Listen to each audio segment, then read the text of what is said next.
हाय, मी हे स्वराली आणि हे माझं घर. ते माऊनी बघताय तुम्ही तिकडे अशी बसेल. ते एक नव्हती, एक आणि दोन, ती ब्लॅकवाली आणि सफेदवाली. तिला मी अजून नाव दिलं नाही, तर तुम्ही कॉमेंट्समध्ये सांगा मी काय म्हणून बोलू. मी माझ्या घरात आरामशीर होते आणि यांची जी मामा कॅट आहे, ती मामा कॅट एक दिवशी अशीच आली होती. तिला दूध पाहिजे होतं, तर मी तिचा आवाज ऐकून ठीक आहे करत मी थोडं दूध दिले तिला. आणि परत ती आमच्या घरी यायला लागली. मला वाटलं ठीक आहे, पेटवानी हे चांगली येती, म्याव म्याव करती, काय ना काय आपण खायला प्यायला तिला देतो, तर ठीक आहे करत वाटलं.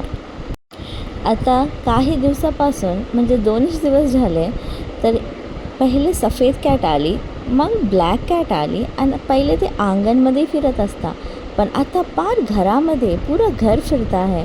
पुढं सोफा खाली बसेल तर टेबलाखाली बसेल, वरती खाली उड्या मारेल आणि पुरं दिवस म्याव म्याव म्याव म्याव करत राहता. मला तर बघून एवढं क्यूट वाटतं, पण मग मला मांजरींची आदत नाही. आमचं जे कुत्रं होतं, पण मांजरींची आदत मला नाही.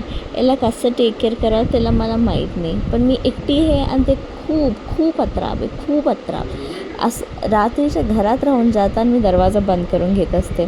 मग ते अर्धरात्री 12ला 2ला म्याव म्याव म्याव म्याव करत असता आणि याचा लई त्रास होतो मला, लई तकलीफ होती. आणि ते वरती खाली उडी मारती, आपली राहती, काय काय की करत राहतात. ते एवढं क्यूट वाटतं. थँक्यू माझं ब्लॉग बघायला. मग भेटू.